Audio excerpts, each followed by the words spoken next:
there. Happy Saturday, data science streamers. My name is Carl. And if you don't know me, I'm a data scientist in Silicon Valley, California.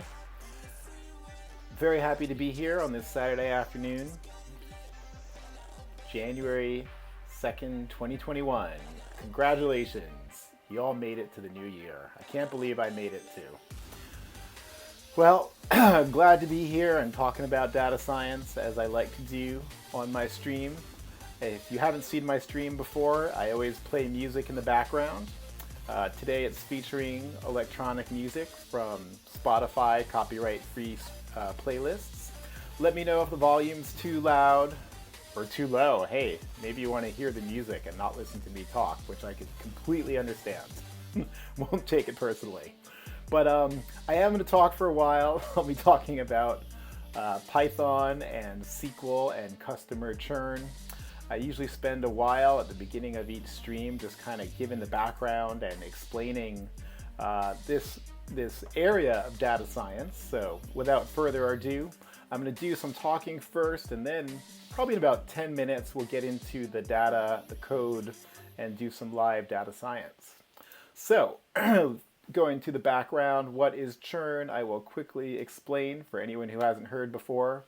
Churn is when customers, subscribers, or users quit. Okay, my Cohort says too loud. Okay, I think you mean the music. Music too loud, not me, right? Let's see, try to adjust that down a bit.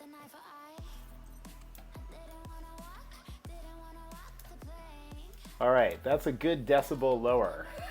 Is that better? Is it? Well, let me know if this is better. I'll start talking and you let me know. Oh yeah, what was I saying? Churn, that's what we're talking about. Churn is when your subscribers or customers quit, and it applies to Twitch streams, among other things. It's also important for all products with recurring revenue, which includes products where you have a paid subscription, like software, or in-app purchase products, like games, and even ad-supported products. Like YouTube, for example, it's a free subscription, but you still don't want your customers to churn. So the origin of the term is from the churn rate, which means the percentage of your customers which drop out. And usually you measure like a monthly or an annual churn rate. But churn is also now a verb, and you can say the customer churned or I'm churning. I'm churning from Hulu. I'm going to try to read more books. This is my New Year's resolution. Maybe.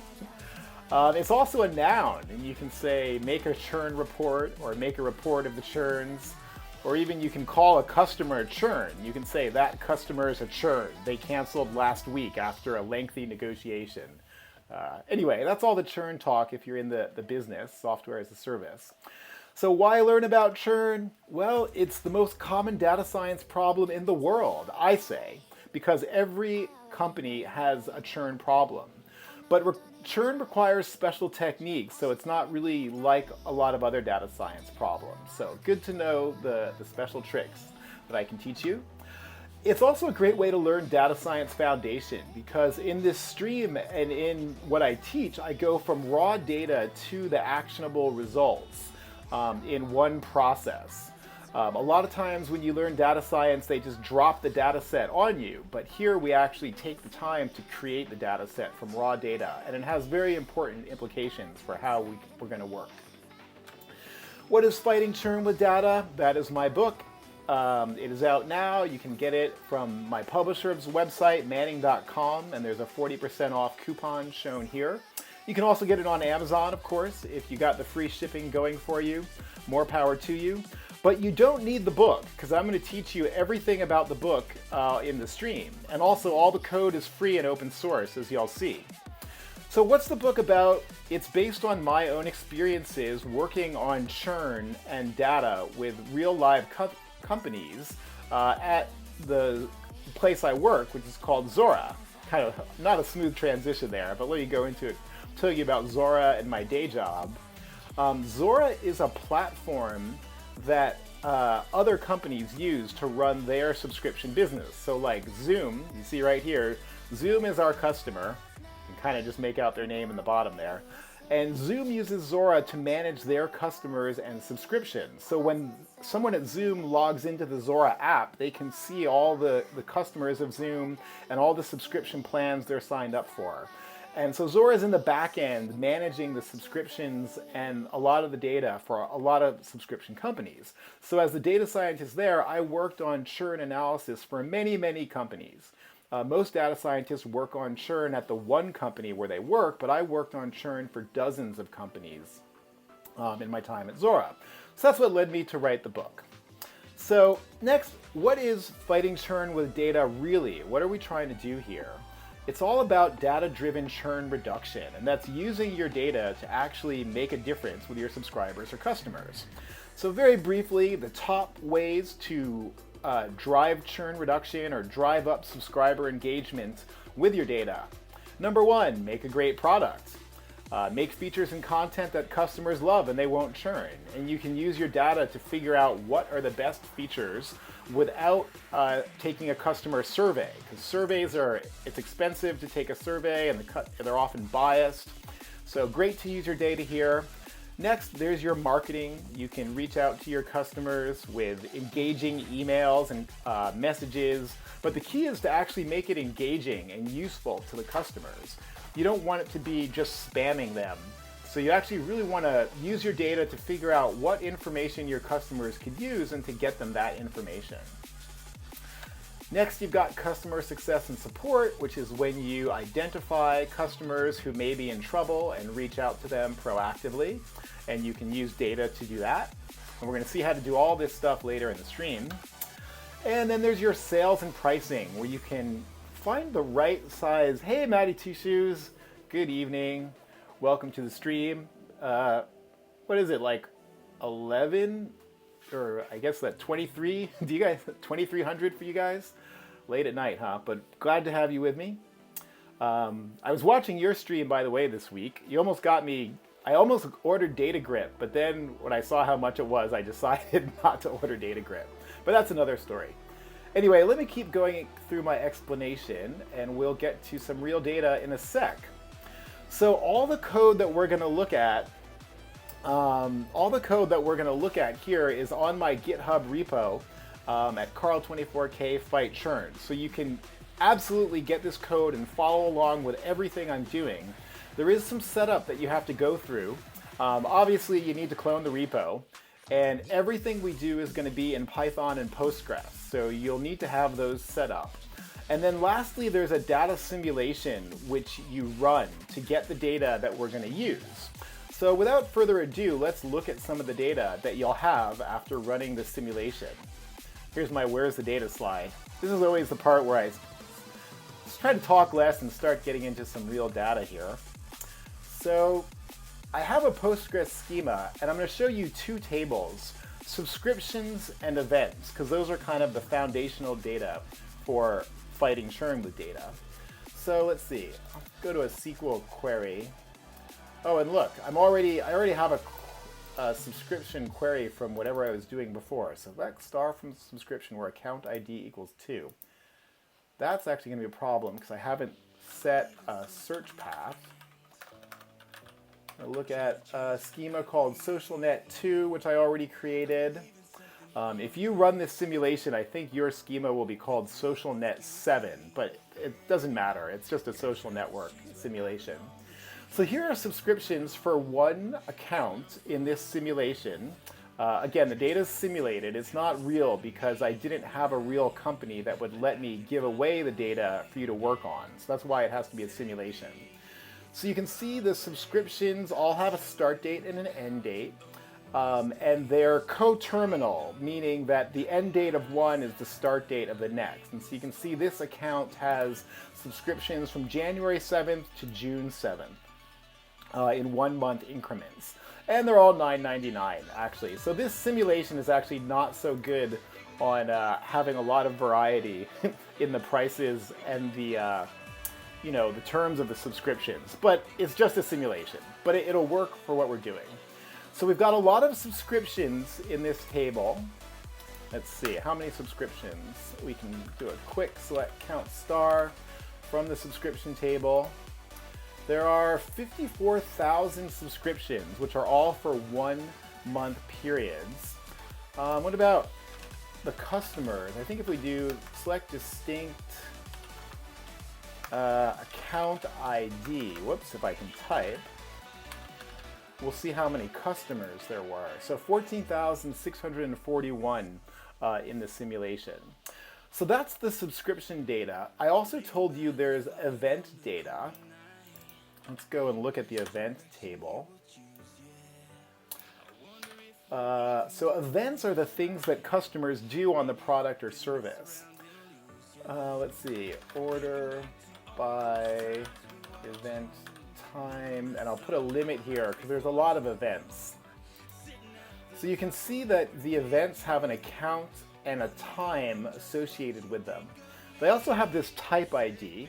Let me do a little bit more. There's a type table so we can actually see what the events are. This is a very standard database setup where I didn't include the type as a string in the event table to save space, and I have a normalized table that has the event types. So if I do an inner join, whoops. So here's an event type table. Whoops. I do want the event type.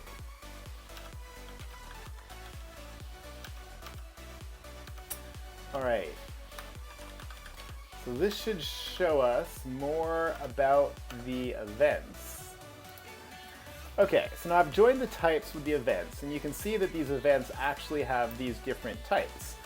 There are likes, ad views, more likes, messaging and replies, and so these are all the events that are in the social network simulation. So it's meant to be just like the basic things that you can do in a normal social network, which is posting, liking. There's also messaging and a messaging service, and there are ads. So this is, in the subscription data, it says $9.99 a month, but this is also seen as an ad-supported subscription.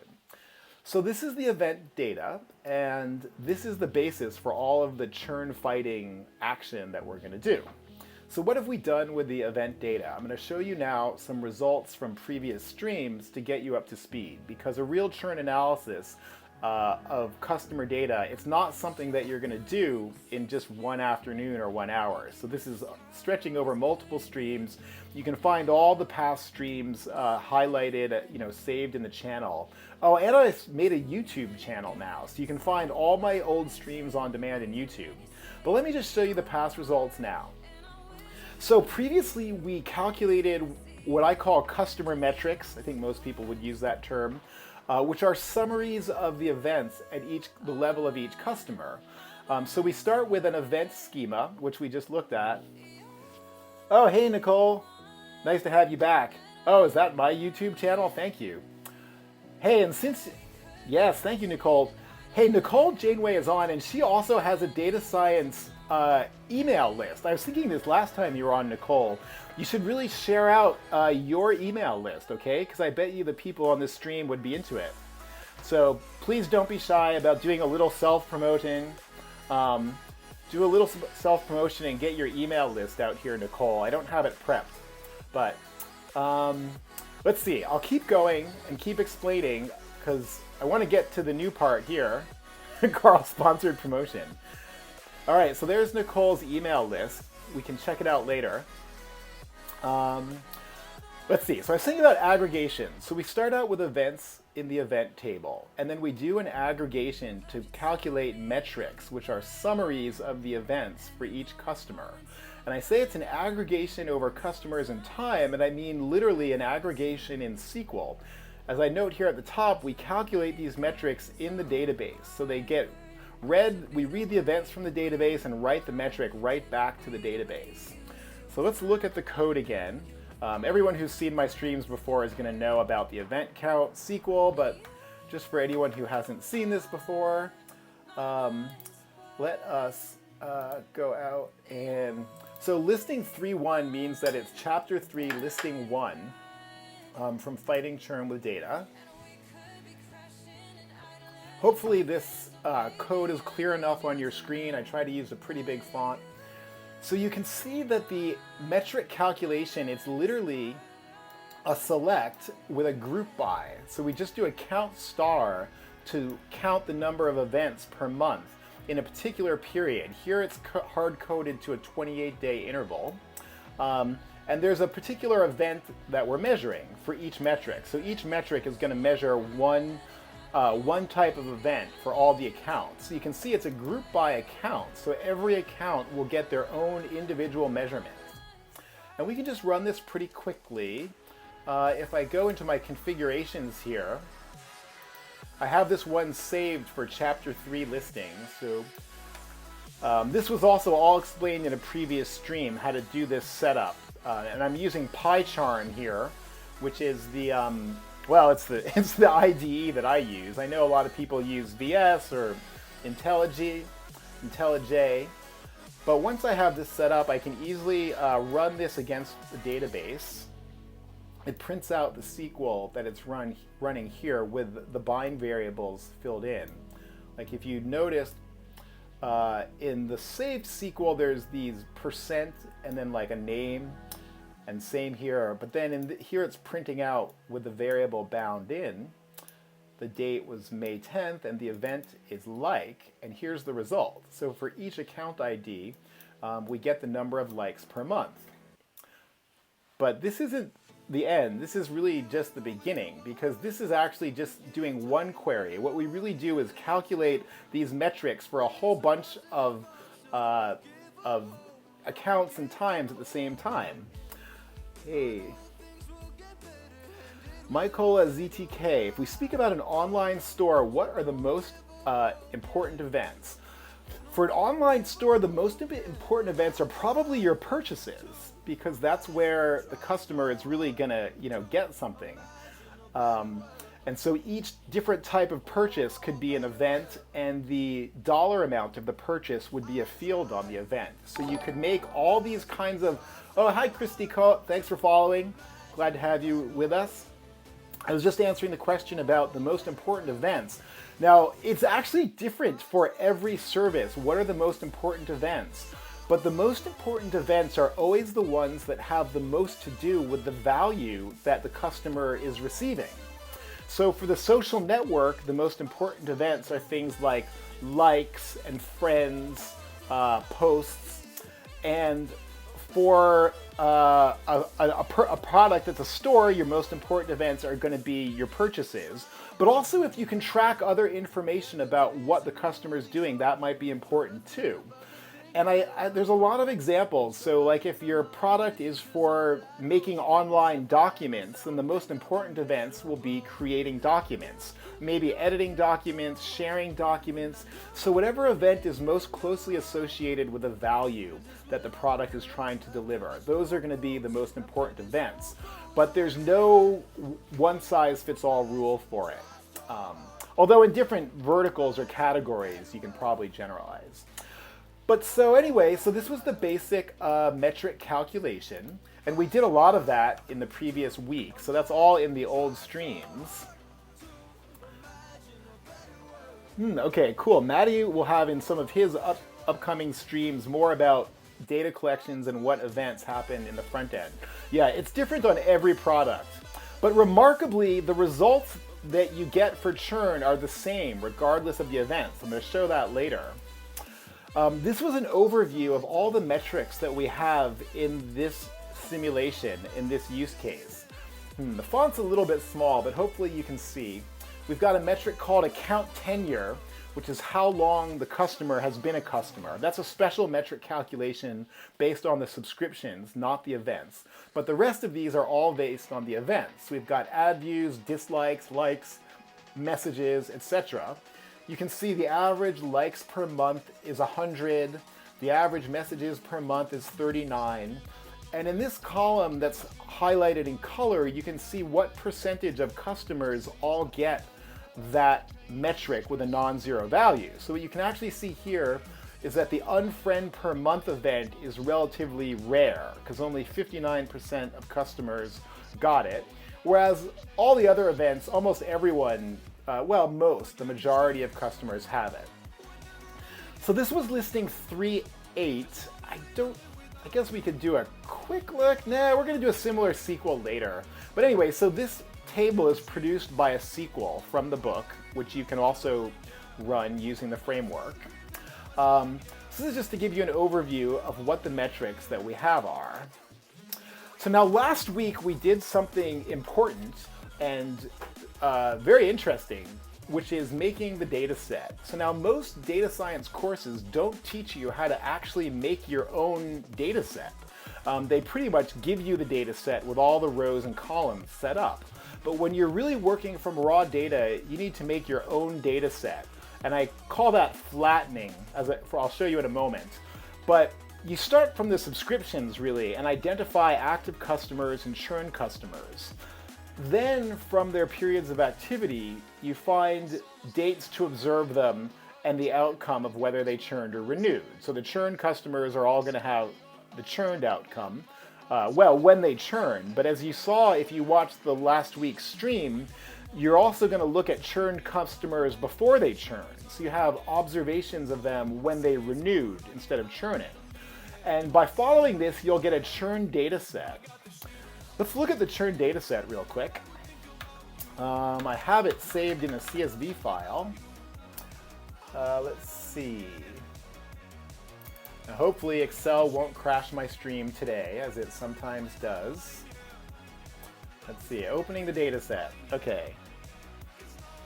Opened in the wrong window, as it usually does. Here's the data set. Let me make this a little bit bigger. So the first thing you see about the data set, if you've never seen one before, although I have a feeling that most of people watching my stream are going to be kind of data and stats regulars who know what a data set looks like. But anyway, in case you've never seen a data set before, each column of the data set is going to have one observational variable or one customer metric. So this is the column for likes per month. This is the column for new friends per month. This is the column for posts per month, etc. You've also got, let's see, the observation date, which is the day the observation was made. And then you've got the account ID. So each row is one account at one observation date. And at the moment, these are sorted by the date. I think if we scroll down, we should find some later. Although I'm already seeing a problem with my data set. It looks like the account tenure metric is all zeros. Oh, maybe I didn't calculate account tenure in this schema. Uh-oh. Having a problem here. I might have to do a quick rewind. I think I calculated account tenure in my other schema. All right. Ready to do some live hacking. So I just found a problem with my data set. This is one reason it's always good to look at your data set with your own eyes if the data is small enough. Because by opening it up, I just realized that I calculated account tenure in the other schema. So let's do a quick metric calculation. I'm going to check which configuration runs the account tenure metric because I don't necessarily remember everything. This is the JSON configuration, which controls how all the listings are run. Account tenure was in chapter 3, and looks like it was listing 12, but actually I think I need to use listing 13 because that's going to insert it. So I'm just going to do a quick calculation of the account tenure metric in this schema. So for here I just do chapter 3, listing 13. And that should be all it takes to calculate and insert the account tenure metric. This is actually a kind of long and gnarly metric. I'm not going to try to explain it on this stream because in my stream, I guess 2 weeks ago, I went through a very long explanation. It uses a recursive common table expression shown here. This is the recursive keyword to find how long each customer has been a customer. Looks like it's done already. Now I have to re-extract my data set, which is actually, whoops. Now that I calculated the new metric, I'm going to have to re-extract the data set, which is in chapter 4. I should just have to rerun listing 6. Wait, actually, I'm not sure that's the right one. Let me double check before I run the wrong listing, because there's different versions of the data set as well. Chapter 4. So this is, again, looking through the configuration to see what's running. Okay, I want listing 5 to run the regular data set. Okay, so back to my configuration. Sorry to just be going through this so fast. But this should create the data set. Actually, we wanted to go through this SQL a little bit more. So first, let me check if this all worked. I'm going to have to close up this file. Yeah, I need a data hacking emote. That is right, because there's a lot of hacking that goes on in my stream. But, you know, most coding streams, we do all like to hack. All right, let's check the new data set that I created. You guys can't see that small text, but I can see that was just created right now. Now, hopefully, I should have filled in the account tenure metric through that quick hack, and I did. So that's what I get because I'm working on multiple schemas for demonstration purposes. I demonstrated account tenure in one schema, but now I want to demonstrate this other stuff in another. So now in the account tenure column, I've actually got these tenure values filled out as they should be.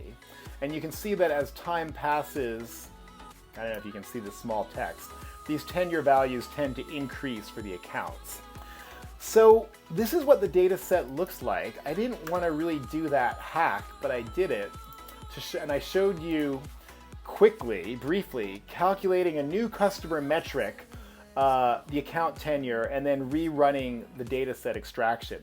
But let's look at that data set extraction. That's actually what I wanted to review from last stream, is the flattening the data trick. Because the situation we've got is that in the metric table, the data is tall, which is in this yellow table here. So all the metrics are in one column. But in the data set format for all kinds of machine learning and analysis, your data set has to be in what we call a wide format. And so shown here on the bottom in green is the wide format, where every metric is in a single column. And that's, of course, just what we were looking at, you know, here in the data set that I opened in Excel. One metric per column, one observation of an account on each row. So to do this, we just ran the listing. This tells me what listing was. Let's look at that listing again, because it's kind of interesting. I just ran it here, and you can see it has this block. Let me open the actual code and get the syntax highlighting, which will make it easier to read. So this is the data flattening trick, as I call it, in SQL. You basically use a sum around a case statement where you select the metric value for one ID and 0 otherwise. And this has the effect that this column will end up containing the like metric for each account because we're grouping by account ID and observation date. There's only one value of each metric for each account and observation date. So each one of these rows in the aggregation will pick out just the one metric for the right column. And that's how we actually get to the data set that we did. And I just ran it for you just a minute ago. This showed it printing out, my script plugs in the bind variables, but otherwise, you know, this is just the SQL you were just looking at. And it saves it to a CSV file. Because that is actually my approach, in case you haven't seen this, is I do the data preparation all in SQL, but now all of our analysis is going to be in Python going forward. And that's really what we're going to get into in today's stream. I think I've finished the review. Yes, so finally. So that finishes the review, and today we're actually going to finally do like one of the main points of Fighting Churn with Data, which is understanding churn and how it relates to behavior. Now, you might think that if I'm going to understand the outcome of churn, I have to get into some serious statistics and machine learning.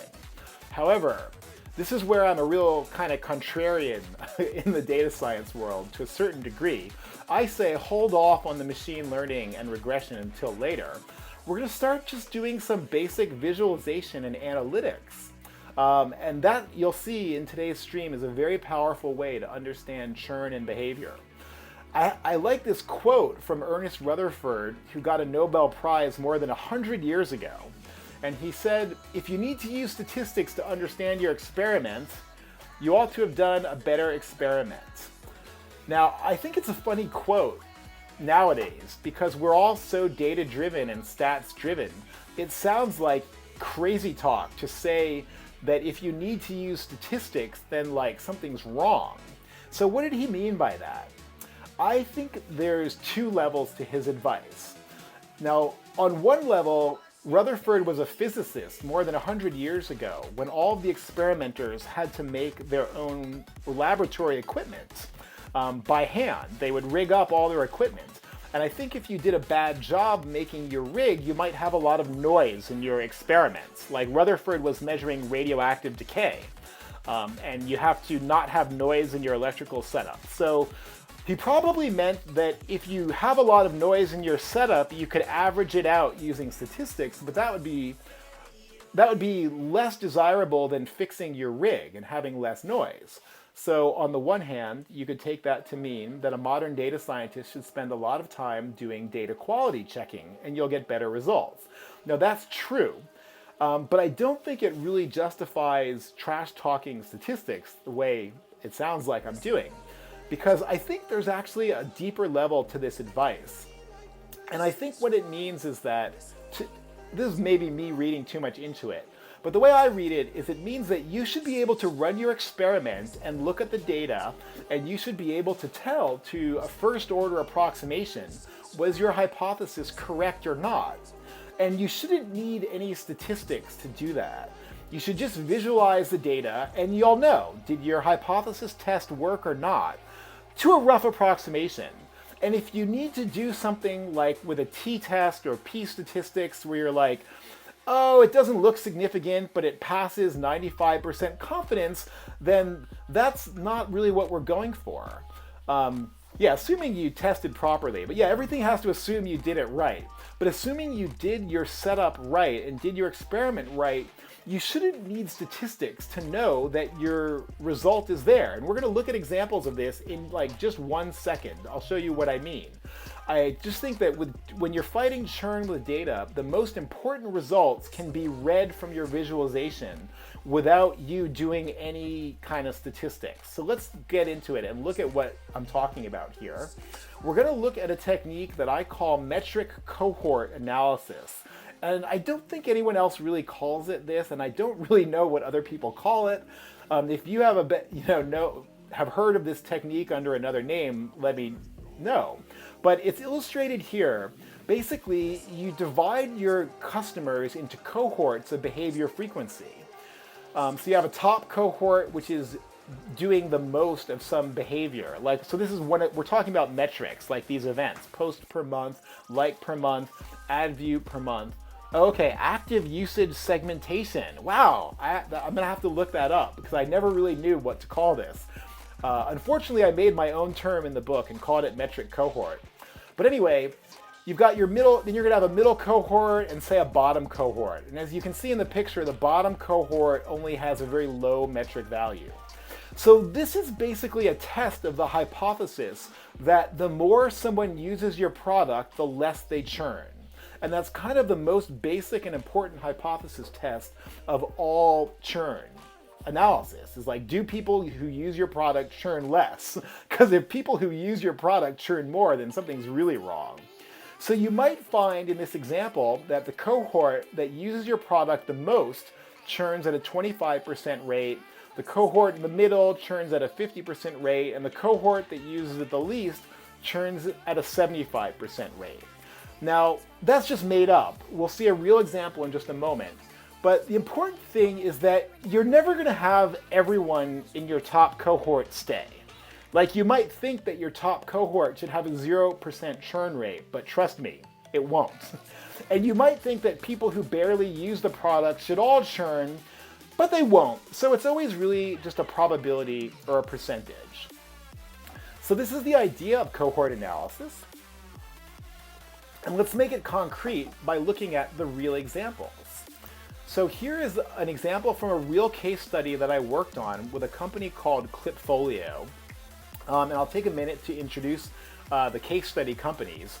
It's kind of like a plug for these companies because they were really so nice and just awesome in letting me use their data. So the data from these companies all appears throughout the book. So Clipfolio is in the book. You can easily find them. So Clipfolio is a BI tool, which means that it's like a dashboarding tool for customer metrics. And this plot is showing you the metric cohorts for the edits per month on the Clipfolio product. So each point represents one cohort, and on the x-axis shows you the average number of edits per month for that cohort. On the y-axis, it's showing you the churn rate for that cohort. What are the most strange results from the cohort analysis you had? Mikola ZTK, that's a great question, but let me show you the normal results first. I'll show you some weird ones later. This is the really normal result where you see that the more customers use the product, the less they churn. So on the y-axis, this is the churn rate. I don't actually show you the number, the churn rate as a percentage, because, well, it's private data for these companies. They don't want you to know their churn rate, even though they're letting me use their data for the purposes of this education and illustration. But you can see the relative churn rate because 0 is at the bottom. So in all these plots, the bottom of the y-axis is 0. So you can see here the top cohort, or really the lowest cohort in terms of edits per month, it has basically 0 edits per month, has about, I don't know, what's that, 8 times the churn rate of the cohort that has an average of around 170 edits per month. And you can see that the churn rate drops very rapidly, and this is really standard, as you'll see. If you go up to just 1 or 2 edits per month, your churn rate goes down by like a third. And when you get to the elbow here, at around 25 edits per month, the churn rate is around, less than half of the bottom cohort. So this is the standard way that most cohorts plots look. You see a rapid fall off in the churn rate with increasing usage, and then it declines more slowly as you get up. Okay, let's go to another example. Next is a company called Broadly. And Broadly is a company that makes, it's also a SaaS product, software as a service, and it's for small businesses to manage their online presence. So Broadly helps companies look good online by getting good reviews and weeding out bad reviews. And so this is the number of reviews updated per month for the Broadly service. So all their customers are small businesses and they get reviews. So this is how many reviews they get updated per month. And once again, you can see the cohort that has basically 0 reviews updated per month has a very high churn rate. And the top cohorts that have more than around 6 updates per month have around 1/2 the churn rate. And again, you can tell that because of the relative position. And again, there's an elbow in this. For this one, it's around, just 2 or 3 review updates per month really reduces the churn rate. So here's another example, very standard for metric cohorts, where you can see that the churn falls rapidly with increasing behavior, or increasing occurrences of the valued behaviors on the service. All right, I've got one more example from a real company, and then we'll get into calculating some cohorts on our own data. So this is Versature, and Versature is a voice over IP service. So basically they're like a telco on the internet, and they operate in Canada, and they provide communication services for primarily businesses. So again, this is a business-to-business service. But again, the churn rate cohort plot has the very standard looking shape. Those who have, this is the number of calls, or the call time per month, I believe. I lost the x-axis label, but this is the call time per month. And so those with practically 0 calls are churning the most. Just a little bit of calls reduces the churn rate in 1/2. And then when you get up to around 2,500 minutes per month, you hit the elbow. And after that, the churn rate doesn't really increase much. But it's already down to around 1/3 the level of the original. So these were some standard metric cohorts, and I say they all look the same, isn't it? I mean, it's really true. But of course, subject to Maddie's point before, Maddie Tush's point before, that the data has to be good. If you're collecting appropriate metrics and your data is clean, then you should always see results like this for your metric cohorts. If you don't see this result, it could be problems with your data, or maybe you're looking at an event. Okay, wait, what's Maddie Tushu's last question? Is this somehow a correlation not equal to correlation issue? As this type of event is ingrained in the business, no reviews equals no cash flow.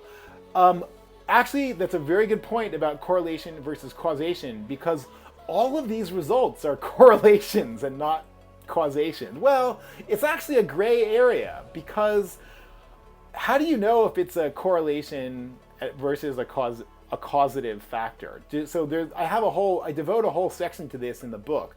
Like, do these metrics really cause people to not churn? And my approach is that if the metric you're measuring really is a valued feature of the product or service, then it's causation, right? And here, like when you're looking at a metric cohort for making calls on a telco, well, I think this is causing them to not churn because they're using the thing to, make calls. On the other hand, if you take an event like logins, like let's say you look at an event like logins per month and you look at the churn cohort on logins, you'd also see that churn fell with logins, but logins isn't really the valuable event. So in that case, I think it would be more of a correlation.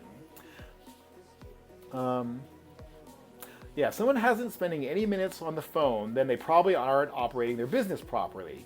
Well, that's true. I mean, or they shouldn't have bought the service, but they're definitely not getting the value. So, yeah. Yeah. Anyway, the causation correlation question is really hard, and I don't advise using advanced math or anything. I advise using common sense. But you definitely want to be aware of when one of these things is likely to be really a cause of churn and retention or a correlation with churn and retention. Okay, but that's a lot of talk. Let's look at the code. Oh God, I have one more slide of explanation here.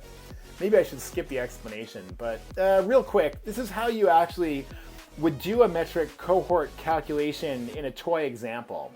Suppose we just have these, it looks like there's about a dozen accounts, maybe at different observation dates. So you start them out with unsorted accounts, and you might have your metric like logins per month. Now I just said don't use logins per month, but now I'm using it as an example. So the thing that you do then is sort the accounts by the metrics. And just take those two columns, the metric and the outcome, which is churn. So you sort them, you form them into the groups, in this case 3 groups, just low, medium, high. Then in each group, we calculate the churn rate and the average metric for that cohort. And then finally, you just plot the results. Here it's showing a bar chart, but I really use a different chart. So this is the idea behind doing a cohort analysis. But let's look at actually doing one with the code. All right, finally we'll get to some code, and we'll finally get to go through some Python code, which is more fun than SQL. So we're going to go to the code, and in the project, let's see, gotta start using these little widgets to make these things handle my GUI more efficiently.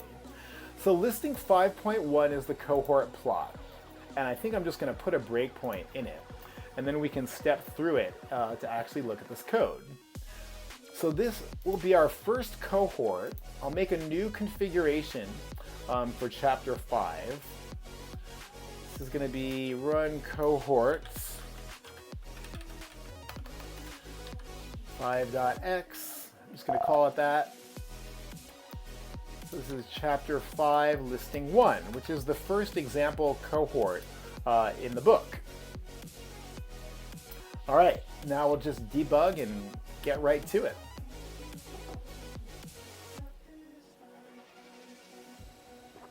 So this analysis, as I said, is all done in Python, and I've already saved the data set to a CSV file. So one of the parameters here is the path to the data, naturally. And the first thing I do is check that it's a valid path. In this case, it is. The next thing I do is load that data set with pandas, read CSV, into a data frame.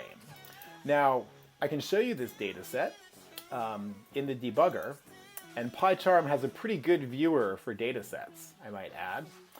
We can look at it and we'll confirm quickly if this works. Work. There we go. All right, it worked. It took it a minute. But this is the data set we were just looking at in this CSV file. It's a little bit harder to see all in blue and white. But I turned the account ID and the observation date into the index. I can show you that in the code in a sec. And then we have the outcome is churn in this column. And then these other columns are all the metrics that you already saw, like per month, new friend per month, post per month, etc. And this is the whole data set. So that just shows that this is, in fact, the data set that we saved a minute ago. Let's see, close this up. And here's where I mentioned about turning the first two columns into the index. So this is using this parameter for pandas is how you do that. And I do that because in this particular data set, the account ID and the observation date are really only there for informational purposes. They're not part of my analysis because they're neither a feature that I'm trying to use to understand the data, nor are they the outcome, which is churn. So let's see. The next step is actually the key result in calculating the cohorts, and that's using the qcut function. So I've got a variable here, which is the metric to plot, and in this case, that was, you can see here, post per month. So this is the metric cohort for post per month. So this is going to select the column for post per month. N cohort here is the number of cohorts to default. And now the qcut function is actually what's going to form the cohorts. And qcut is short for quantized discretization, or quantile. I think it's quantile discretization. And that's a pandas function, which basically, it does exactly what we want for the cohort. So in the toy calculation, I showed you a process where you sort the data by the metric, and then you divide it into groups. qcut does all that in one fell swoop. And it's called quantile or quantized discretization because it bins the data into groups that are discrete based on the quantiles. And since I gave the number of cohorts to 10, this should be doing it with deciles. So now I have this groups variable, which is actually a series. If you look at it, maybe we can look at it real quick. What can we see? It's actually a series of the group assignments. There's not really too much to look at. You can kind of see the series. But so it's just the group assignments. It's not what we need yet. What we need is the cohort mean and the cohort churn rate. Now those are calculated using the groups by using the group by function, which is another pandas function. So I'm completely relying on the pandas built-in functions to do the cohort analysis.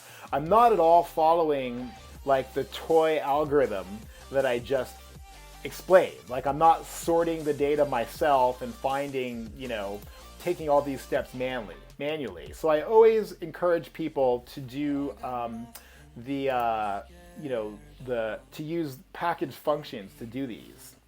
Let's see, Maddie says, a non-machine learning version of k-means. Well, it's really just organizing them into the groups and dividing them into equally sized groups. That's the one key, is it's trying to find equally sized groups.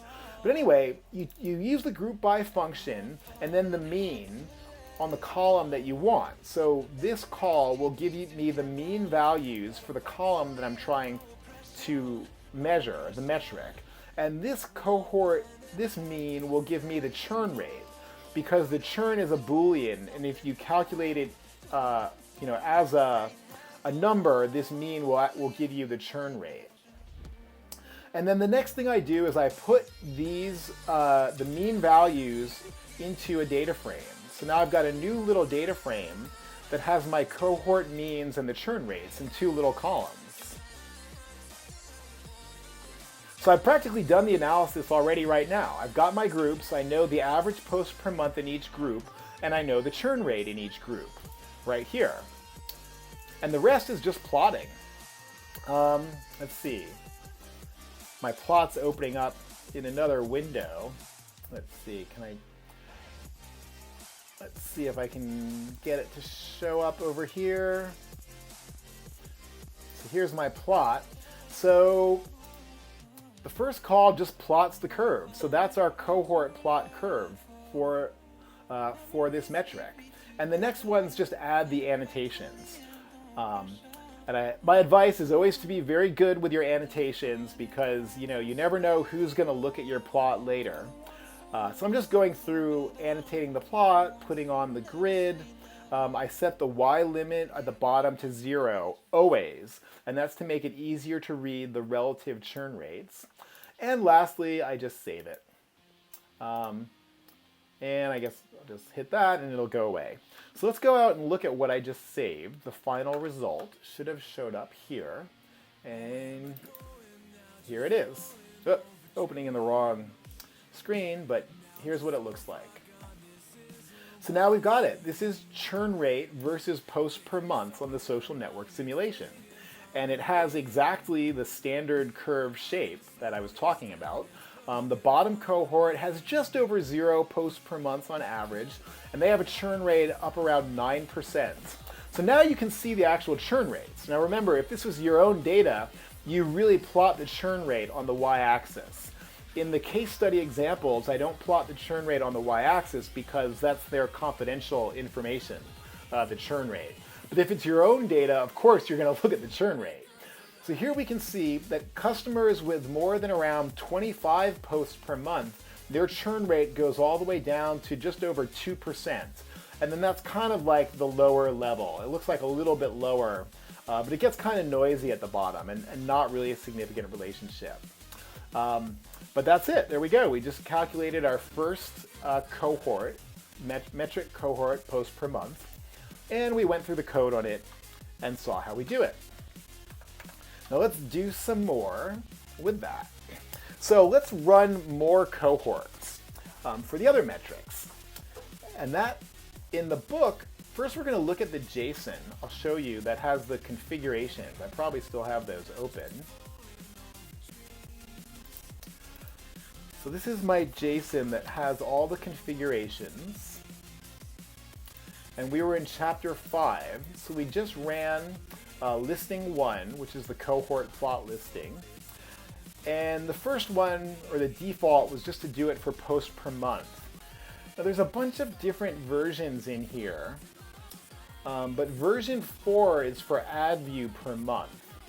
These other ones are for different versions of the data set, which we'll talk about later. But let's look at the cohort plot for ad view per month. All I have to do is go back to my run cohorts and add a version flag. So let's go, if I add, let me put the version first. Actually, I should put all these first, because those are the ones I'm going to have to change. So actually, now I want to run version 4, and that will give me the same type of analysis for ad view per month. I'm just going to run this one. We'll see if it works. So now it printed out this. Let's take a look. So here it is for ad views per month now. And this one actually looks pretty similar too. Not quite as impactful as post per month. Can put them side by side maybe. Let's see, do I still have that other one open? Nope. So here was the cohort for post per month on the left, up here. Reduces churn from around 9% to down around 2%. Surprisingly, ad view per month seems to reduce churn also. Now, here's a question. Is that correlation or causation? Because you would think that the more ads someone watches, the more likely they would be to churn in some sense, because people don't like ads. So in this case, watching ads is probably correlated with churn, but not causing people to churn or be retained. Well, maybe it's causing people to churn, but when you see the churn rate decrease, it's hard to imagine that watching more ads actually causes that. So I go into details on how to resolve those questions in a later chapter actually. That's like chapter 7. Yeah, well, exactly. Watching ads is part of the product itself. Like, you couldn't be making all your posts without watching some ads, right? But at the same time, you wouldn't say that watching ads is what makes you stay. It looks like watching more ads, if someone just watches more than 75 ads per month, their churn rate is low. But you wouldn't want to send them more ads to make them not churn, right? Like, you might encourage people. This is where actually causation versus correlation really matters. Because remember, what you really want to do with this is encourage people to take more of the good behavior. So this is nice to see that customers who post more than 25 times a month churn less. So now what you want to do is get people to post more. In this case on the right, where it's ad views, you can say, okay, people who watch more than 50 ads per month churn less, but do I really want them to watch more ads? Yeah, well, I have to put in, it would be a terrible product manager's decision to not think about what's really causing churn and retention when you look at these. But there's more advanced techniques actually in later chapters that make all these relationships more clear. And this is the basics. And now I actually want to go through running the rest of the cohorts. And there's I'm going to do a little bit of a live hack because I didn't actually configure all the rest of the metrics to do the cohorts. So if you're wondering how to add the other cohort plots, let's do it now. I'm just going to live hack my own code. This is how you would expand the configuration to do the other cohorts. And as usual, the trick is to copy an example, paste it, and then modify it. So I'm going to go up, I'm going to go down. There's a lot of configurations for this listing. It's probably the most used listing in the book. Most used and abused. So I'm going to make a new version of it. Whoa, that doesn't look too good. I'm just going to call this version 21 because I kind of want to start a new series. These don't have to be consecutive. So I need to make several more versions of these. So I'm going to copy paste this multiple times. Let's see. And then I'm going to have to rename these.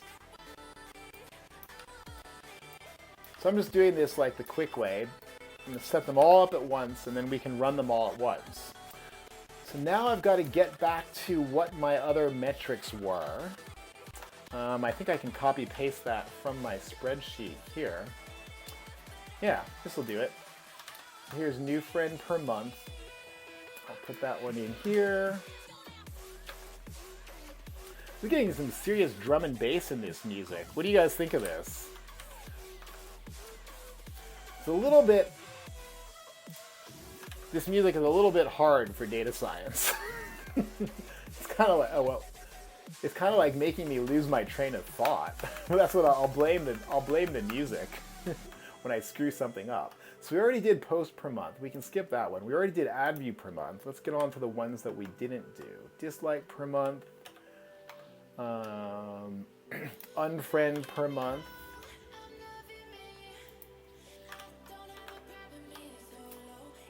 Message per month. So maybe I should have done this before the stream so you wouldn't have to watch me just hacking here. But you know what? This shows everyone it's not that hard. The configuration for this code might be a little bit mystifying at first, but once you've modified it a few times, it becomes pretty easy. And so I think that's really all I need. So the way this works is this is going to be my metric to plot parameter. If we go back to the listing, I need a parameter for the metric to plot. I need a parameter for the data set path as well. But if you go up to my defaults, which is the one that just says parameter, or no, here are the defaults. In the defaults, I have the path to the data set for this. So I've made my new configurations 21 through 26. So now running those should be as easy as updating this run command and just entering them. 21. So now this is for these go in for my version flag. You can do multiple versions at once for the same listing. 22, 23, 24. All right, and now we should get the additional 6 cohort plots. Let's open this up, and I'll just let it rip. If I didn't screw anything up, they should just print right out. Yeah, looks good. All right, let's look at the other cohorts. Yep, there they are. Let's see, maybe I can get them all open in one app. In the wrong window, of course. All right, well, we're going to look at some interesting stuff here. Okay, first, here is the cohorts for new friend per month. So actually, this one looks really powerful. New friend per month reduces churn even more than post per month. Those with practically no new friends, or just about one new friend, have a churn rate above 10%. And then the elbow is at 2%, and the cohort with more than 25 new friends per month has below 2% churn rate. Next one is dislikes per month. Hey, that's funny. This one looks kind of like the ad views per month in that it doesn't have a really clear elbow, but it does seem to show a decreasing churn rate. Which again is a little bit weird because you'd think that the more people dislike things, the more likely they would be to churn.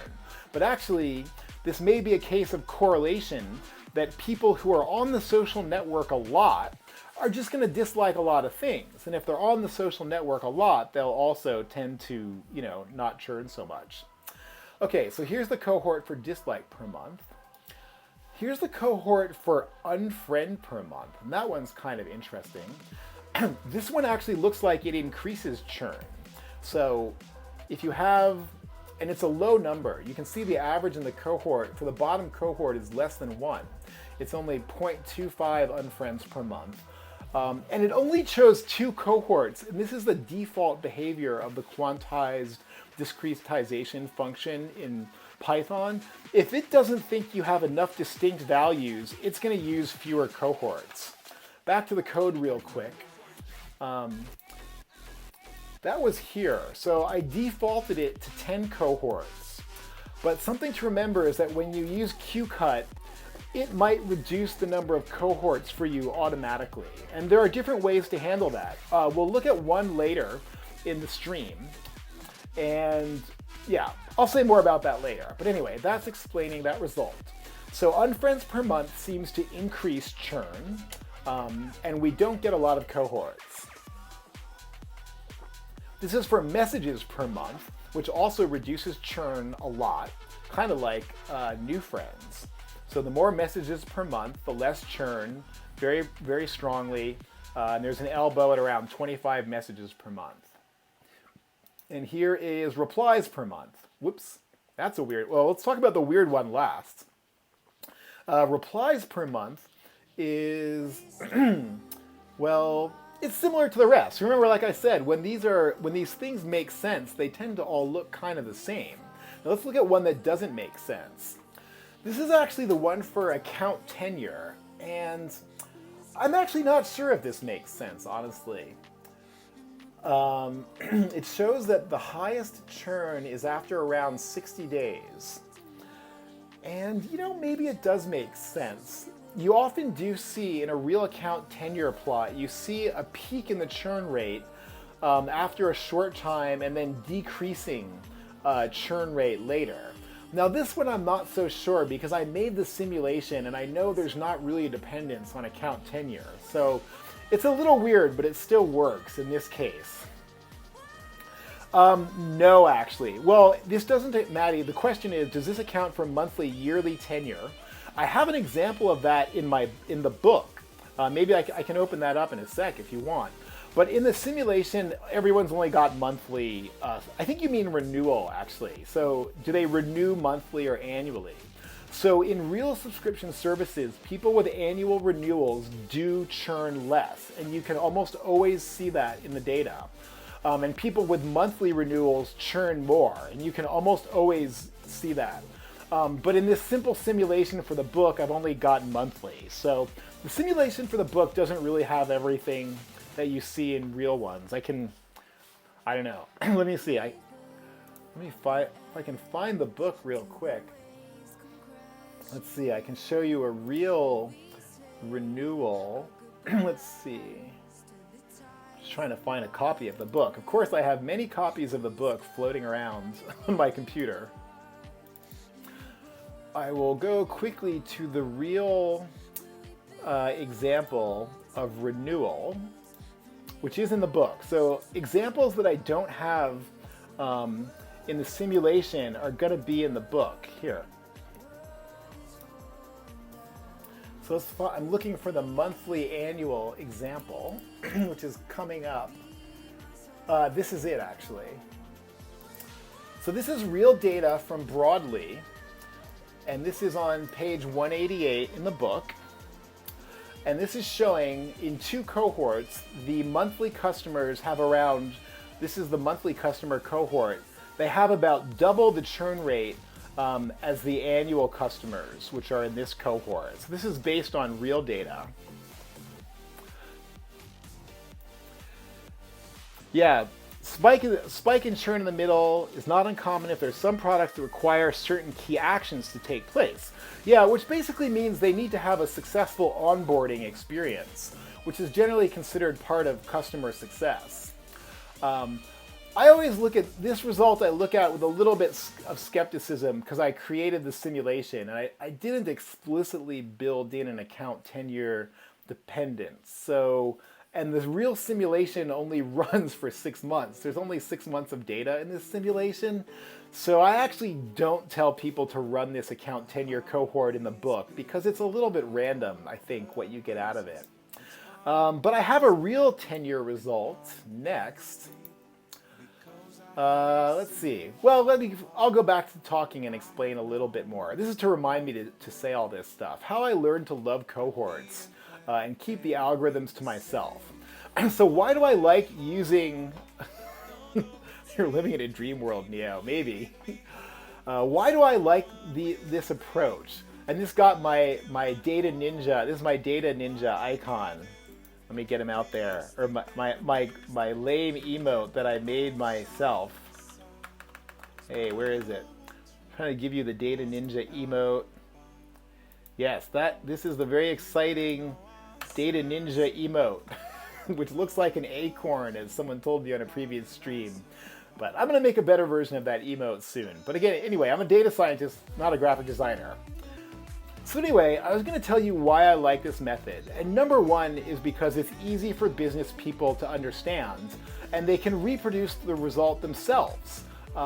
Without any math. And I often have business people ask me, like when I show them one of these cohort plots, they say, hey, I want to see that data. Let me look at that data. I want to see who are the accounts in that top cohort, or who are the customers in that bottom cohort. I want to know more about them, and I want to reproduce your result.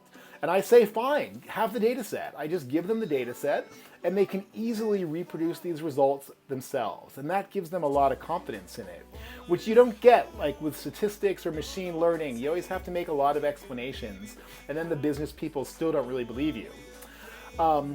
So the other good thing about this approach is it's easy to find the healthy level for behavior, which is the elbow, in the fall and the churn rate. So it makes it very actionable. Like if you do the analysis and you give the business people a bunch of regression coefficients, they're like, huh? I don't know what these mean.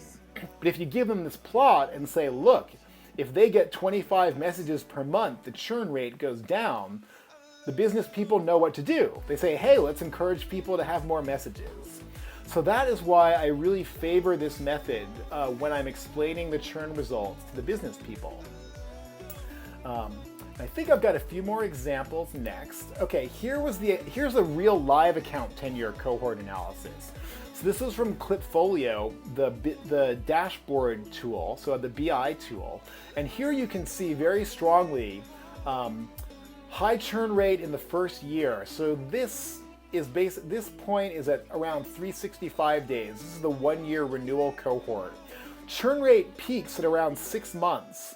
It falls off in Q3. And then for everyone who makes it past the first year, the churn rate continues to decline over time. So this is actually the account tenure churn analysis based on the real data from a real company. And this shows a very standard relationship. And for Clipfolio, there really is a lot of onboarding stuff. There's a lot of training and onboarding they try to do in the first 6 months to get the people up to speed on their product. In my own simulation, it's kind of just like I don't know what the word is. It's an emergent property of the simulation that there seems to be an effect of account tenure. But like I said, I didn't really build it into the simulation, and you might not get that result on your own. But this is what the real result looks like. All right, what's next here? Tenure cohorts. I already did it, actually. And I'm forgetting my order here. So I already live hacked the new, all of the metrics cohorts that weren't defined in the original simulation, and we ran them and looked at them. And this is the one for account tenure. Yeah, it's pretty interesting. It actually doesn't look so different, from the real result now that I think about it. I'm gonna have to think about why that is. But I wanted to add, I think my next note is that not all real cohorts are meaningful. So I think someone earlier asked, it was Mikola ZTK, what's the strangest result from cohort analysis that I ever had? Well, you get some strange results like this, where you're like, this doesn't make any difference. And in this case, it's the number of extension units for the Versature business phone service. I'm not exactly sure what an extension unit is. I think it's something that you plug onto your phone. I'm not totally sure. But anyway, in this chart, you can see that the number of extension units does not really seem related to churn for Versature. The bottom cohort has about the same churn rate as the top cohort, and in between it just kind of bounces around. So you're not always going to find a meaningful result in your own cohorts, not for every metric or every event.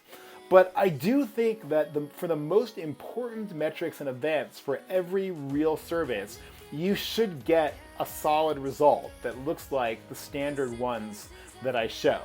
And if it's one of the main events for your product or service and you're not getting that result, check your data, because I almost always see the same result. And as far as other weird results I've seen in the cohorts, the really weird ones are when you have something disengaging, and it looks like it reduces churn. Like when you see things like customers who have more annoying experiences churn less. Those are the weird ones, but you understand them better once you've done this more. And also there's more techniques for that in a later chapter. Okay, so we're doing pretty good, getting through the cohort analysis. Let's see. Next subject. Okay, we're going to do a slightly different subject here, stepping back from the cohorts, and that's just understanding the overall distribution of behavior, which is useful. So it's helpful to understand behavior of the customers overall just by looking at the statistics of the distributions. And that's really like an unsupervised analysis, not in relation to churn and retention. And we saw some problems in some of the past cohorts, actually. Let me show you some of the problems. I'm talking about skewed metrics and rare metrics. So a skewed metric, actually most of these are skewed. And what that means is that whoops, that's not what I wanted. I wanted to make this bigger for you to see more. Skewed metrics means that it's unbalanced. And what you can see in this chart is that almost all of the points are on the far left of the plot. So most of my points are compressed into this little area between 0 and 20 on this plot, whereas the top cohort is way over here on the right. So this is kind of a bad way to plot it, because the information is all compressed on the left and it makes it hard to read.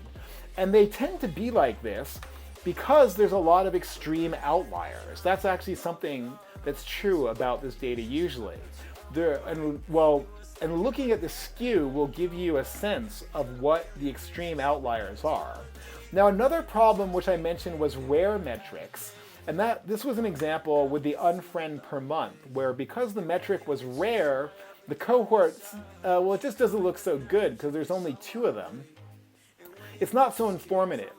And looking at the distribution would actually help us understand these problems before we run the cohorts. So there's another listing which takes the stats of the data set, which makes a nice summary of your data set after you've extracted it. So we'll go back to the code now and look at listing 5.2. There's only 4 listings in chapter 5, but it's actually the most important chapter in the book, honestly. I see this as the most important subject of the book. So we can step through the dataset stats function. Let's see. Let me make a new config for it. Let's call this, I'm just going to say 5.2. This is chapter 5, listing 2. So as usual, I just duplicate my configurations to make a new one. So we'll debug this just to take a look. I do a little bit of a non-standard approach to the stats, which is, so you can see here. But it starts out the same as my other listing, where I just load my data set. Check that it's there, load the data set. I turn the churn variable into a float for the purpose of making the statistics. Now, if you know pandas, you'll actually know there's a great function called describe, which actually does almost everything that I need to do in this listing. So if I call this one function, dataset describe, I'm going to have a very nice summary all ready for me in a little data frame. Come on, don't say nothing to show. It's being difficult. Why is this being difficult? Trying to show you the data frame. Maybe I have to take another step.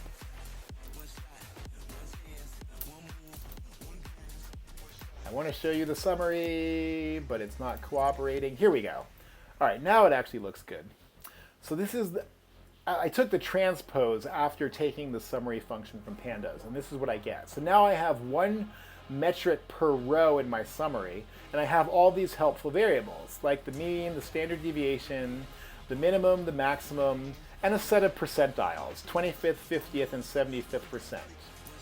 Now this is a very good start, but I actually prefer a few more variables in my summaries, which is why I have my own listing to do this, instead of I could just tell people use the pandas function summary, and or describe rather, and you're done. I think I'm saying summary because I use R too. I'm bad that way. I'm bilingual in R and Python, and I'm always screwing it up, saying summary when I mean describe. But I add to this summary also the skew, which is a measure of how skewed the data is. That's not a good explanation. The skew tells you if there are many outliers above the mean, more than below the mean. So if there's a lot more values above the mean than below, more outliers above the mean than below, then you'll have positive skew. And if you have a lot of outliers below the mean, then you'll have negative skew. And we'll look at the values of the skew in just a moment.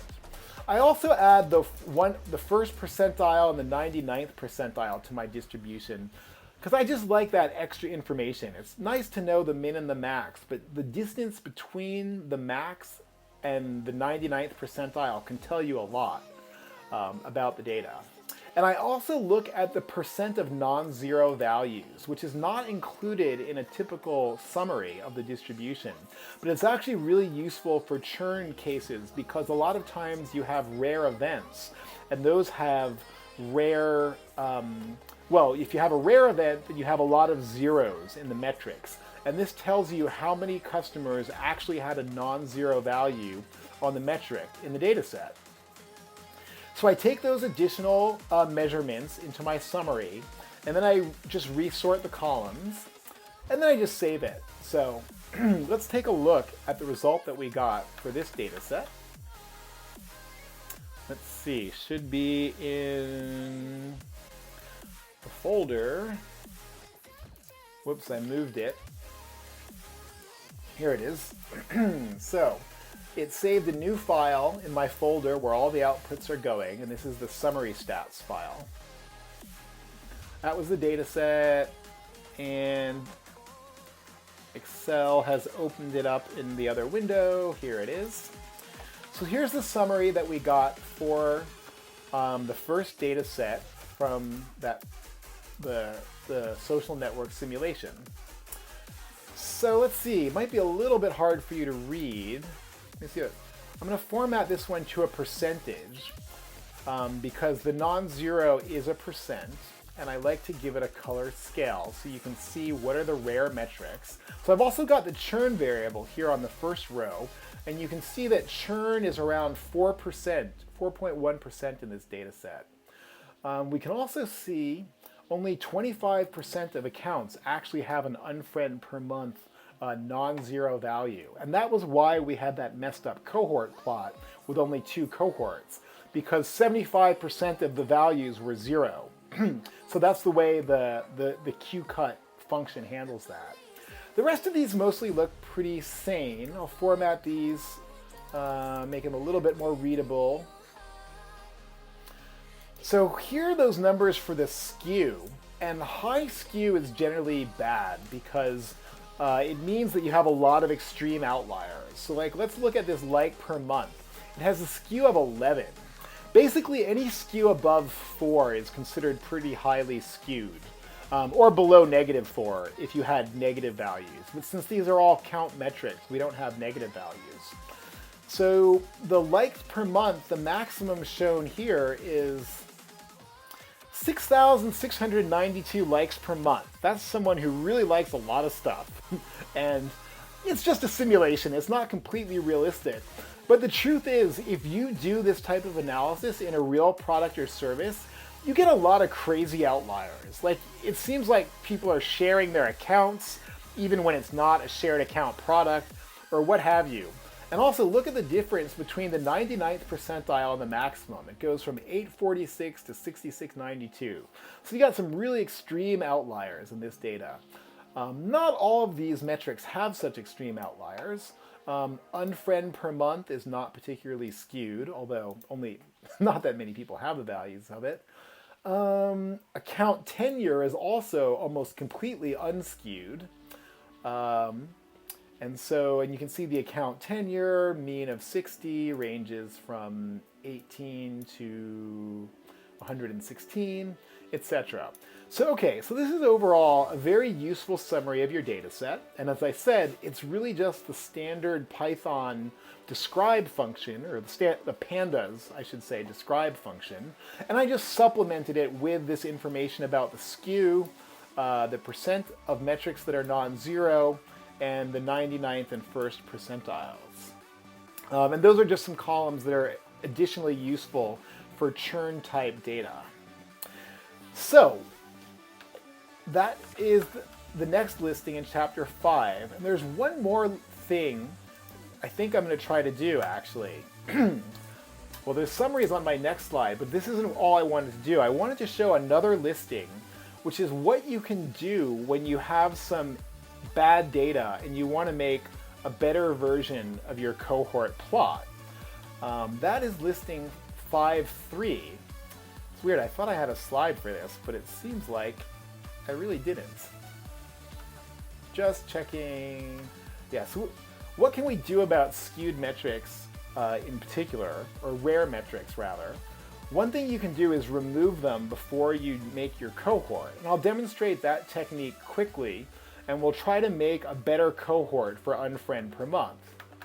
So remember, when we looked at unfriend per month, sorry, wrong screen, back here, we only had 2 cohorts, and it looked like more unfriends leads to more churn, but it was a little bit hard to see a lot of detail in the relationship. So I'm going to try using another listing, which is removing invalid points from your data set. Now, I don't think I have this configured, so I'm actually going to have to remember how to use this. But what this is going to do is you give it a minimum valid value, and it will filter those from your data set and then resave it. Let's see. So I need to, so this is basically what this listing will do is it'll take the data set and remove all values, all rows where some criteria is not met. So I'm going to try to configure it and run it now. Let's see if I even had it set up for this.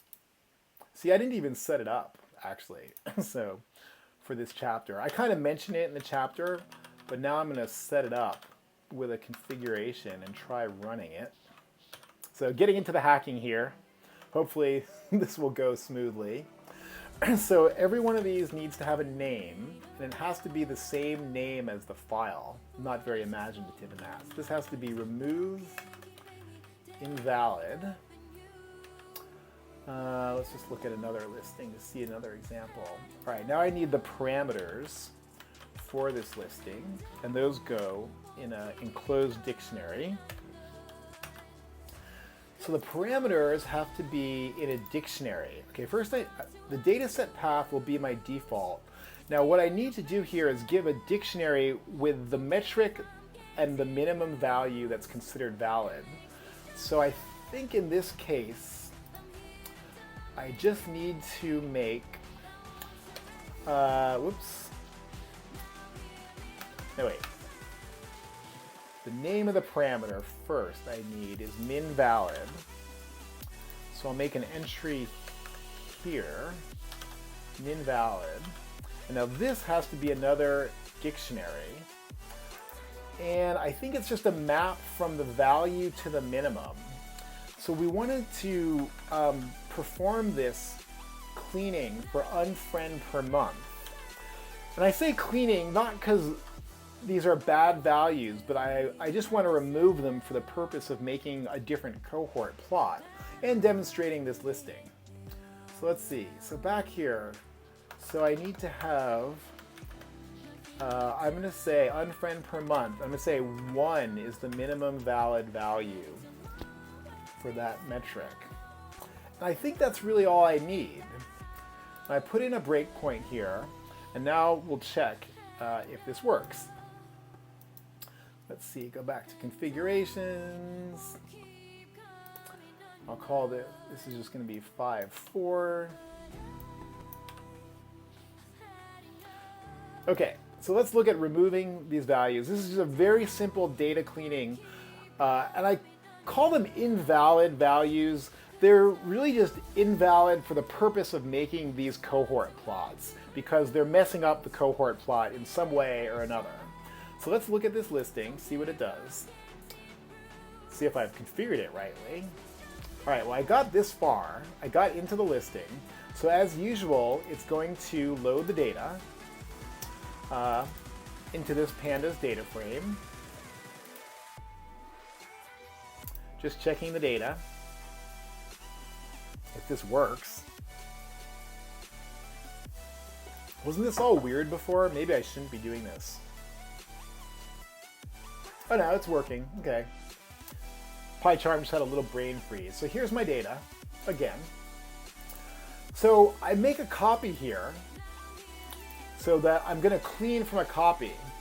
So min valid is my dictionary that had the minimum valid value for unfriend per month. And I said it was 1. So I'm saying everyone who has 0 unfriends per month should get cut from this data set. So now we check that there's something in that dictionary. And so here it says for each entry in the dictionary, basically we're going to take from that column where it's greater than the min value. Actually, that's a strict greater than. I think this is actually not what I want to do then, because I want it to be greater than 0. All right, pause, rewind. Let me just reconfigure this, and let's say this is 0. So that's my new minimum value. Let's put the breakpoint here now. We'll just go real quick to that step, and we'll be right back where I was a moment ago. So the clean data are those where the metric is greater than the minimum value. And let's just run that one line. And now let's look at what we've got in the clean data. So if you can see here, the regular data had 31,700 rows, and the clean data only has 8,059 rows. So we removed a lot of accounts that had no unfriends. Now actually there's nothing to do here for the max, because I didn't put a max valid. But you could use this script to clean out extreme outliers that are positive as well. In this case, I cleaned out the zeros from the unfriend per month. And then I'm just going to save it with a new extension.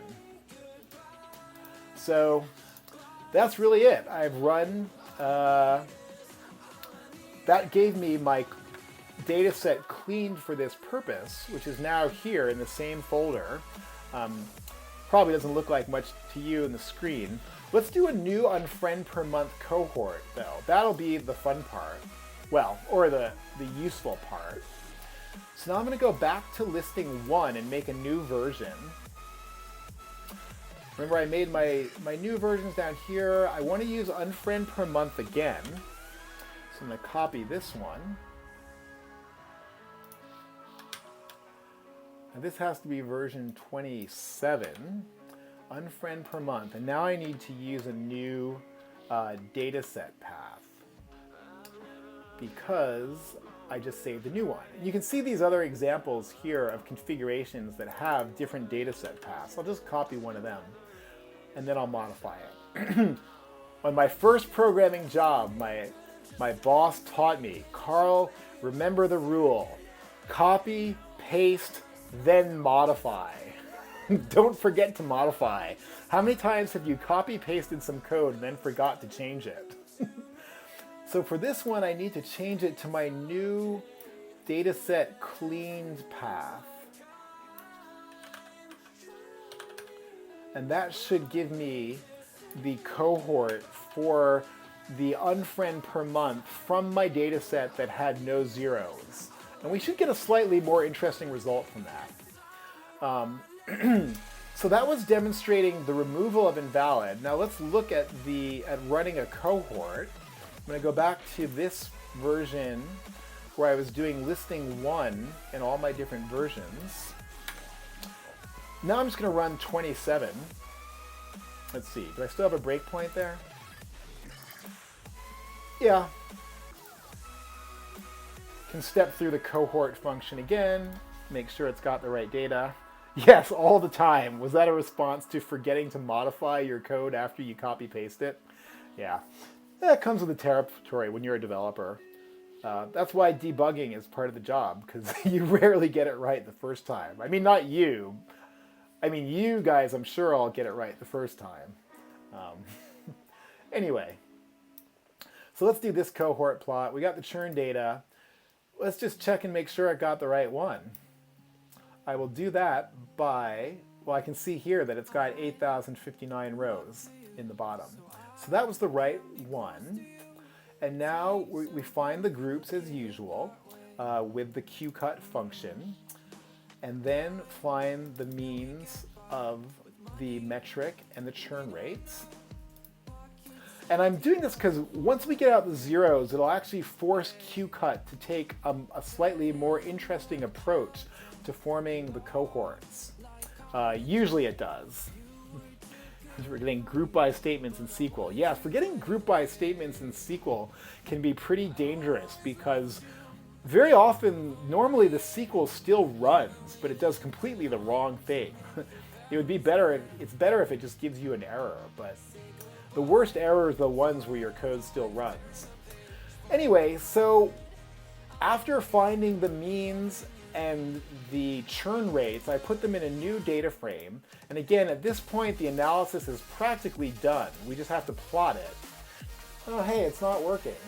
Or it didn't do what I wanted anyway. It still only formed 2 cohorts. I don't like it. Yeah, the worst ones are where the code still runs, but it's also where it doesn't do what you want. So now I'm gonna look stupid because my new cohort doesn't really look much better. It didn't change anything. Are you sure? Am I sure this is the right one? Yeah, it looks like it is. Something went wrong back there. Oh no, that's right. I was looking at the wrong one. Oh, actually, no. This did change things. I've got 2 cohorts, but now it looks that like more unfriend per month actually reduces churn. That's weird. Let's look at the old one. That wasn't it.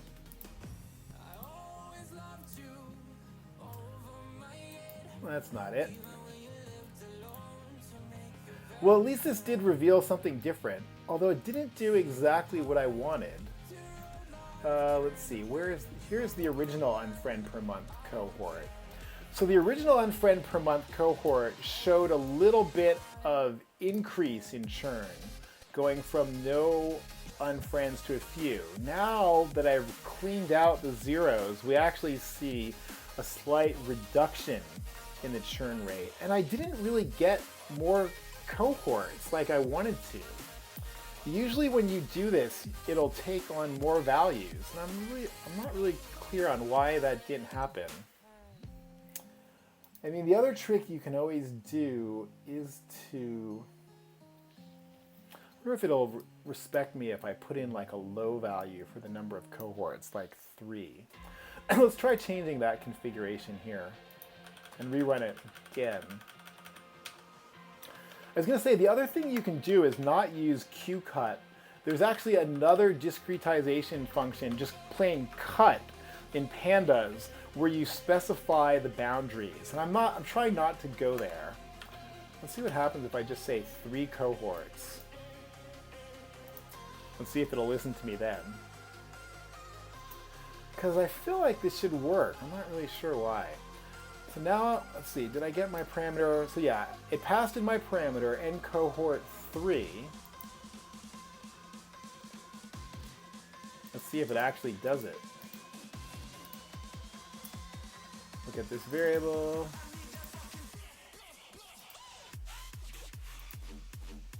Oh, now it only said 1 cohort. What the heck?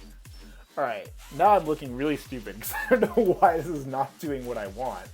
All right, like I didn't prepare this example in advance. I was just live hacking it, and now it's exploding in my face. Why the heck is it doing this?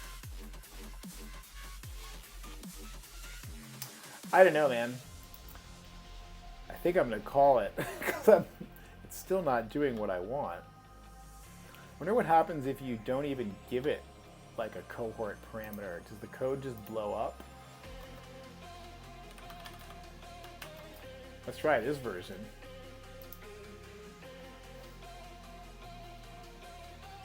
Should still run. Oh no, it doesn't like that. Nope, that won't work.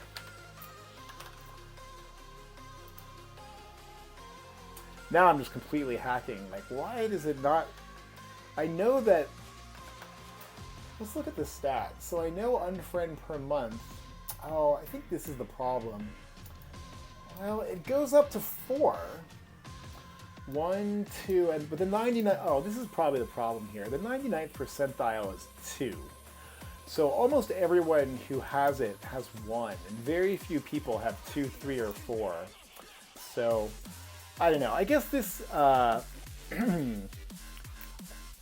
like this, redeemed highlight my message. Okay, you like that quote. The worst errors are the ones where your code still runs. I'll get it soon. All right, I'll have to see what redeeming highlight my message means. All All right, so it turned out this was actually not a very good example of cleaning out a set of data, and then rewriting the cohort. So I showed you the code. I didn't really prove to you the usefulness of it, but I don't know. That's what I got. I think I'm going to move on from here. So I demonstrated that after, checking the distribution, you might want to remove some. I didn't actually prove to you that it's useful because it didn't really work for me. But yeah, that was pretty much what I had prepared for this stream. So I'm just going to go into my summary, and then I guess we'll call it a day. So, the summary of today's stream. Fighting churn is about targeted interventions. Things like improving your product, engaging with your customers through messaging or emails, or reaching out to support your customers. Basically, if you detect that a customer is not doing so well in your product, you might give them a training. Like, reach out to them with it and invite them to a training, or suggest some training for them. Or maybe have a one-on-one conversation on the phone if you really have a high-touch product.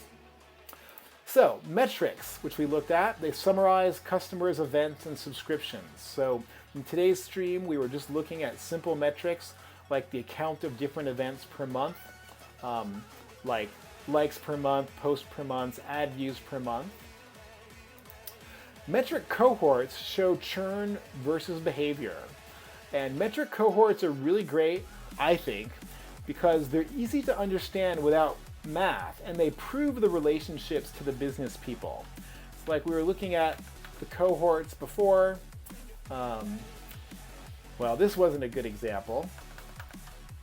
But for those of you who weren't on before, here's a better example of a metric cohort where you can see that the more the customer has the behavior, the less they churn.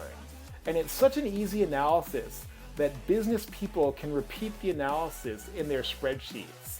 And they very often will ask to do that. Like, I don't know if you get challenged by the business people you work with, but it happens to me a lot. They'll say, well, typically when they say something like this, they say like, oh my God, I can't believe there's people who only use it once a month. I want to look at the data and see who those customers are.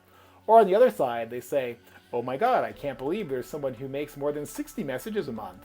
I want to look at those. Business people never ask questions. Oh my God, I find they're usually pretty challenging. I don't know, maybe it's the business people I work with. They usually want to get into this kind of data and look at those customers closely, and they want to check your work.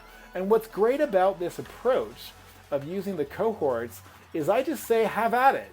You want to check my work? Here, have the spreadsheet. I'll just give them the spreadsheet. That's the other reason that I save my data sets in CSV files, like this one, and look at them in Excel. This is ready to hand off to the business people. And I say, oh, you can sort the data yourself and perform this analysis yourself. And you can't do that with a regression or a machine learning algorithm.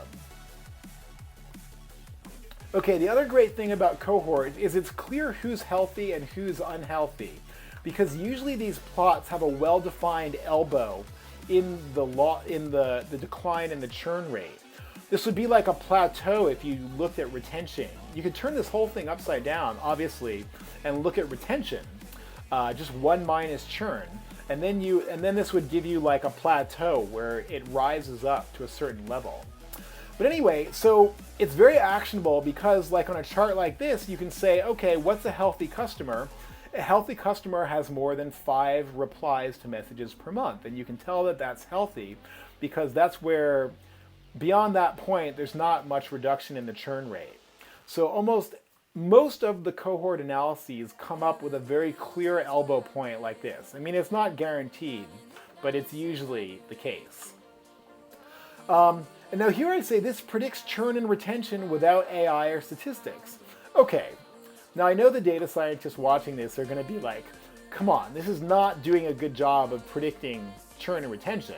Probably if you made a prediction from this one variable, it would be not a great prediction.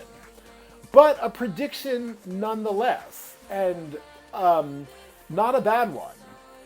for various reasons. If you actually just took one of these metrics and predicted churn and retention, you would do a lot better than random guessing. And we'll see later. Of course you'll do better if you use a machine learning algorithm. But the point of this is that it's a churn prediction that a business person can make on their own. Like you just tell the business person, oh, this person's not replying to any messages per month. Then they'll be like, oh, they probably have like a 7% churn probability as in comparison to the healthy customers that have a 2% churn probability. So this alone gives you a churn prediction, which anyone in the business can use. So there you go. So that's why I like the metric cohorts.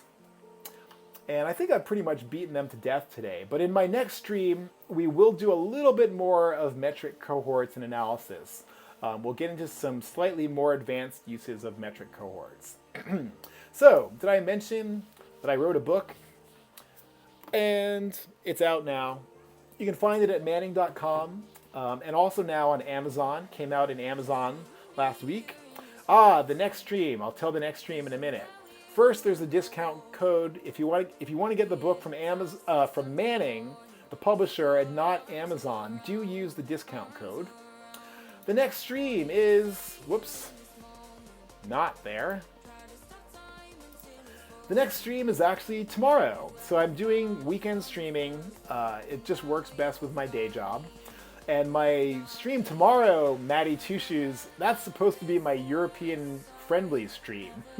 So I changed my schedule this year a little bit. I'm still doing Saturday and Sunday, but Sunday is slightly earlier. It's meant to be European-friendly. And this was supposed to be my Australia, Asia-friendly stream. I don't know. Anyone from Australia on the stream? I know I've gotten a few people from Australia. Max Payne Life, are you out there? I don't know. I know some people from Australia have come. Maybe not today. Okay, so that's the schedule. I'll be streaming again tomorrow, less than 24 hours, and I'll be going into some more advanced subjects from this chapter, including making scores, normalized scores from your data, and doing cohort analysis with those, among other things. And what else can I say? Thank you for joining me. This was pretty fun. It was a nice start to my new year. I was glad to get out here. I've had a very relaxing week this week because I've actually been off from work. I've had time to watch actually some people's streams during the week, which was fun. And got some work done on development for, I'm doing a new project with Manning, which is going to be a churn analysis based on this book. So in my week off, I made some progress on if you don't know what Manning live projects are, it's a live project is where they give you data and you actually practice the techniques from the book. So there is going to be a real live data set, not a simulation, that you can practice these techniques with. And I've been working on that this week. But otherwise I relaxed, had a pretty good time. Got my YouTube channel up. That was what I really did this week. I got to put that YouTube link up here. So, yeah, I think that's it. Next stream tomorrow, Sunday, January 3rd. Again, that's a slightly more European-friendly time. And that's it. Does anyone have any questions or anything? Anyone in the chat? Any questions about the code or the stream? And if not, since there's still a few people online, I keep thinking we should raid some other streams. Let's try to find another stream to raid. Thanks for the YouTube link again. Oh, and here's a link to the book. I don't know why I've got that open. What I wanted to do was basically figure out if anyone is doing some good streaming now. Let's see, who do I have that I follow? All right, the Alt F4 stream, I Develop Things, or Callow Creation. How about her? Enceladosauros. All right, I don't know. I actually don't know. I assume it's, Maddie, it's like code or data, right? But I'm definitely open to trying something new. Oh, you just found her. Okay. Is that good or bad?